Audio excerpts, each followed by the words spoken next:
상대방의 협력을 얻어내는 방법.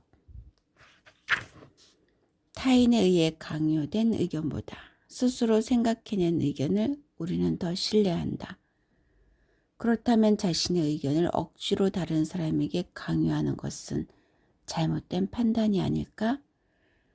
제안을 해서 상대방이 스스로 생각하고 결론을 내리게 하는 것이 더 현명한 방법이 아닐까? 필라델피아에 사는 아돌프 셀츠는 한 자동차 쇼룸의 영업부장으로 우리 강좌에 참가한 적이 있는데 어느 날 갑자기 사기가 뚝 떨어진 세일즈맨들에게 의욕을 되찾게 해줄 필요성을 깨달았다. 그는 회의를 소집하여 자기에게 원하는 것이 뭔지 정확하게 말해달라고 요청하고 그들의 말을 칠판에 적었다. 그러고 나서 그는 여러분이 원하는 것을 제가 해드리겠습니다. 이제 여러분에게 필요한 자세가 무엇인지 말해주기 바랍니다. 라고 말했다. 대답은 바로 쏟아졌다. 충성, 정직, 솔선수범, 낙관주의, 팀워크, 그리고 하루 8시간 열성적으로 근무하는 것 등이었다. 회의는 그들에게 새로운 용기와 영감을 주었다. 어떤 세일즈맨은 하루에 14시간 동안 근무하겠노라고 자청했다. 그런 후에 그는 영업 실적이 현저하게 늘어났다고 말했다.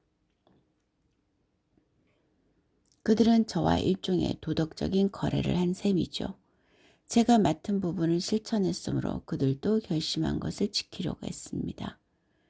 그들의 요구사항과 희망사항을 놓고 서로 의논한 것은 그들에게는 마치 필요한 주사를 한 대 맞는 것과 같았습니다. 억지로 뭔가를 산다거나 무슨 일을 하라고 명령받고 있다는 느낌을 좋아하는 사람은 아무도 없다. 우리는 자신의 뜻에 따라 물건을 사거나 혹은 자기 생각에 따라 행동한다고 느끼기를 더 좋아한다. 우리는 우리의 희망, 욕구, 생각에 관해 누가 물어주기를 좋아한다. 이 진리를 터득하기 전에 수천 달러를 손해본 유진 웨슨의 경우를 예로 들어보겠다. 그는 스타일리스트와 직물업자들을 위한 스튜디오 디자인을 팔았다. 웨슨은 뉴욕의 어느 유명한 스타일리스트를 3년 동안 한 주일도 거르지 않고 일주일에 한 번씩 방문했다. 그는 나를 피하진 않았습니다. 그러나 한 번도 디자인을 사준 적이 없었습니다. 항상 제가 그려간 스케치를 자세히 보고는 안 되겠네, 웨슨. 오늘 또 안 되겠는걸? 하고 말했습니다. 150번씩이나 실패를 거듭한 끝에 웨스는 자신의 생각이 틀에 박혀 있음을 틀림없다고 단정짓고 일주일에 한 번 저녁 시간을 이용해 인간의 행동에 영향을 미치는 방법을 연구하여 새로운 아이디어를 개발하고 또 새로운 의욕을 되찾아 보려는 결심을 했다.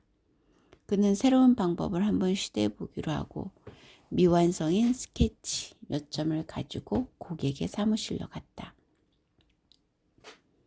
저에게 호의를 좀 베풀어 주시겠습니까? 여기 미완성 스케치 몇 점이 있습니다. 이것을 당신이 원하는 대로 완성시킬 수 있는 방법을 말씀해 주시겠습니까? 하고 웨스는 말했다. 그러자 그 고객은 잠시 동안 아무 말 없이 스케치를 바라보았다. 드디어 고객은 며칠간 나한테 맡겨놓게 웨슨, 그리고 나중에 나를 다시 찾아오게나 하고 말했다. 사흘 후 다시 방문한 웨스는 그가 요구한 제안을 받아 스튜디오로 다시 돌아왔다. 그리고는 그 고객의 아이디어에 따라 스케치를 완성했다. 어떤 결과가 생겼을까? 두말할 것 없이 전부 팔게 되었다. 그 이후에도 그 고객은 다른 스케치 몇 점을 웨슨에게 주문했는데 모두 고객의 아이디어로 그려진 작품이었다. 웨슨은 이렇게 말했다. 몇 년 동안 그에게 한 점도 팔지 못한 이유를 알게 되었습니다. 그가 가질 것이라고 생각한 스케치를 일방적으로 사라고만 권했던 것입니다. 이제는 방법을 완전히 바꾸어 그에게 아이디어를 부탁했던 것입니다. 이 때문에 그는 자신이 디자인을 창조한다는 느낌을 가졌던 것입니다. 저는 그에게 팔지 않았습니다. 그가 샀습니다. 다른 사람에게 그 아이디어가 자신의 것이라고 느끼게 하는 일은 비즈니스와 정치뿐만 아니라 가정생활에서도 도움이 된다. 오클라호마의 툴사에 살고 있는 폴 M. 데이비스는 우리 강좌에 나와 어떻게 그가 이 방법을 사용했는가에 대해 털어놓았다. 저희 가족은 지금까지 휴가 중에서 가장 재미있게 여행했습니다. 저는 게티스버그의 남북전쟁 격전지, 필라델피아의 독립기념관, 우리나라 수도 같은 동부지역 사적지를 방문해 보기를 오랫동안 꿈꿔왔었죠. 포지 계곡, 제임스타운, 그리고 윌리엄스버그의 식민지 촌락을 가장 가보고 싶었습니다. 3월에 아내 낸시가 여름 휴가에 대한 멋진 생각이 있다면서 뉴멕시코, 애리조나, 캘리포니아와 네바다 등 서부 지역의 여러 주들을 여행하자는 것이었습니다. 아내는 몇 년 동안 이 여행을 원했죠. 하지만 같은 시간에 두 지역을 여행할 수는 없지 않겠습니까? 저는 딸아이 앤이 중학교에서 미국 역사 강의를 들으면서 미국이 발전하게 된 여러 사건에 관심이 많은 걸 알고 있었죠. 그래서 아이에게 다음번 방학 때에는 학교에서 배운 곳에 가보고 싶지 않으냐고 물었습니다. 그러자 애는 그러고 싶다고 대답하더군요. 이틀이 지나 식구들이 저녁 식사를 하려고 식탁에 모였을 때 아내는 우리 모두 찬성한다면 여름 휴가를 동부 지역에서 보내자고 했습니다. 딸 아이에게 멋진 여행이 될 것이고 우리 모두에게도 신나는 일이 될 거라는 것이었습니다. 모두 찬성했죠. 어느 X선 제조업자는 이 같은 심리를 이용하여 브루클린에서 가장 큰 병원에 회사 장비를 팔았다. 이 병원은 시설 확충을 통해 미국에서 가장 훌륭한 X성과를 운영할 준비를 하던 중이었다. X성과의 책임자인 L 박사는 자기네 회사에서 만든 장비에 대해 칭찬만 늘어놓은 세일즈맨들에게 기가 질렸다.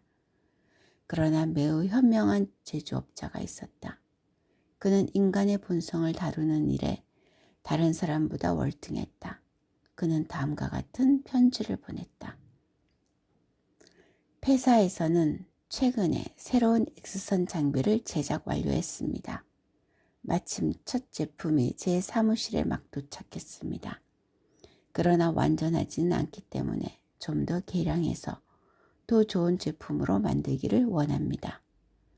박사님께서 시간을 내주셔서 장비를 한번 살펴봐 주시고 어떻게 하면 좀 더 전문적인 제품으로 만들 수 있는지 고견을 주시면 다시 없는 영광이겠습니다.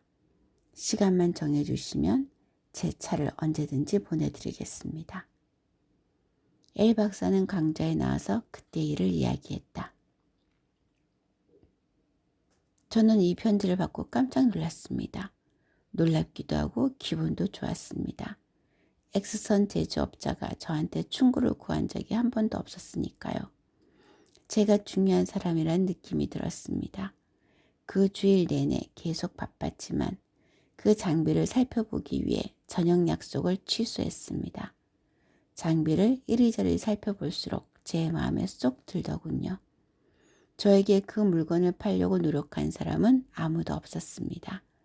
그 장비를 구입하는 것이 병원을 위하는 일이라는 생각이 들더군요. 저는 장비 우수성에 반해 그것을 설치해달라고 했습니다. 랄프 와일드 에머슨은 그의 에세이 자기 신뢰에서 다음과 같이 말했다.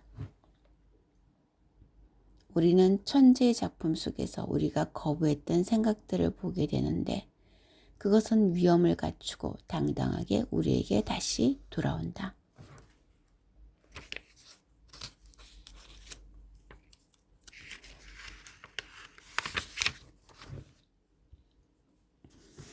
에드워드 M. 하우스 대령은 우드로 윌슨 대통령이 재임하는 동안 국내 및 국제 문제에 막대한 영향력을 행사했다.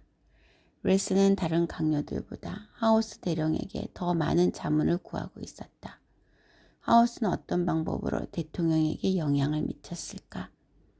다행히 그는 아드 스미스에게 숨김없이 이야기했고 스미스는 세터데이 이브닝 포스트지에 그 이야기를 썼다. 하우스는 대통령을 알게 된 후 저는 어떤 아이디어를 대통령에게 전달할 수 있는 최상의 길은 대통령 마음속에 이것을 자연스럽게 심어주는 것, 즉 대통령에게 어떤 관심을 갖게 만드는 것이 아니라 나름대로 생각하도록 해드려야 한다는 것을 깨닫게 되었지요. 처음에 저는 우연한 기회에 이러한 방법을 알게 되었습니다. 백악관으로 대통령을 찾아간 저는 대통령께서 반대하는 어느 정책에 대해 건의드렸습니다. 그런데 며칠 후 저녁 식사에서 대통령께서 제가 건의한 제안을 마치 자신이 한 것처럼 자랑스럽게 말씀하시는 모습을 보고 저는 깜짝 놀랐습니다. 하우스가 대통령의 말을 가로막으며 그것은 대통령의 생각이 아니라 제 생각이었습니다. 하고 말했을까? 그렇지 않다. 하우스는 그럴 사람이 아니다. 그는 빈틈없는 사람이었다. 자신의 명성에는 관심이 없었던 것이다. 오직 결과만을 원했다. 그는 윌슨으로 하여금 마치 그것이 자신의 아이디어라는 느낌이 들도록 해주었다. 그리고 하우스는 아주 훌륭한 일을 해냈다. 즉, 하우스는 이런 방법을 취함으로써 대통령으로부터 공신력을 얻게 되었던 것이다. 우리가 만나는 사람들 모두가 우드로 윌슨 대통령과 같다는 것을 명심하고 하우스 대령의 테크닉을 한번 사용해보자.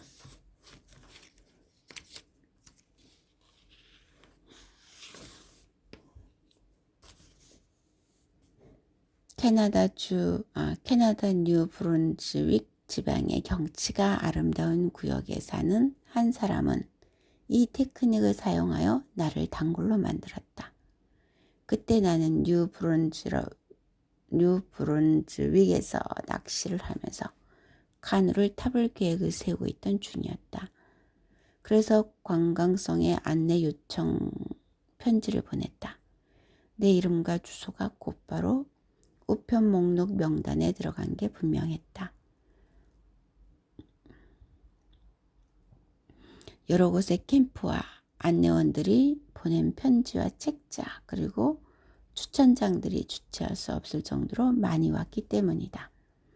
내가 어느 것을 선택해야 좋을지 몰라 당황하고 있을 때 마침 한 캠프장 주인이 현명하게 접근해 왔다. 그는 자기 캠프에서 묵어 간 뉴욕 사람들의 이름과 전화번호를 나에게 알려주고는 그들에게 전화를 걸어본 다음 그가 제공할 편의를 고객 스스로 선택하라고 권해온 것이다. 그 명단에 내가 아는 사람이 있는 것을 보고 나는 깜짝 놀랐다. 나는 그에게 전화를 걸어 캠프에서 어떻게 보냈는가 알아본 후 내가 도착한 날짜를 알리는 전보를 캠프로 쳤다. 다른 사람들은 어떤 서비스를 하겠다는 등 말만 늘어놓았지만 그중 한 사람은 내가 직접 선택하도록 만들었던 것이다. 이 방법이 효과를 거둔 셈이다. 2500여 년 전에 중국의 현자, 노자는 이 책을 읽은 독자들이 오늘날 꼭 명심해야 할 이야기를 해주었다. 강과 바다가 온갖 시냇물의 왕이 될 수 있는 것은 자기를 잘 낮추기 때문이다. 그러므로 능히 온갖 시냇물의 왕이 될 수 있는 것이다. 그러함으로 백성의 위에 서려고 하는 이는 반드시 말로써 자기를 낮추고 백성이 앞에 서려는 자는 반드시 그 몸을 뒤로 할 것이다. 그러함으로 성스러운 사람은 위에 처해 있어도 아랫 백성이 무섭다 아니하고 앞에 처해 있어도 뒷 백성이 해롭다 아니한다. 도덕경 제66장. 원칙 7. 상대방으로 하여금 그 아이디어가 바로 자신의 것이라고 느끼게 하라. 와우. 내 아이디어를 상대가 훔쳐도 그 아이디어가 그 사람의 것이라고 느끼게 하란 말이지.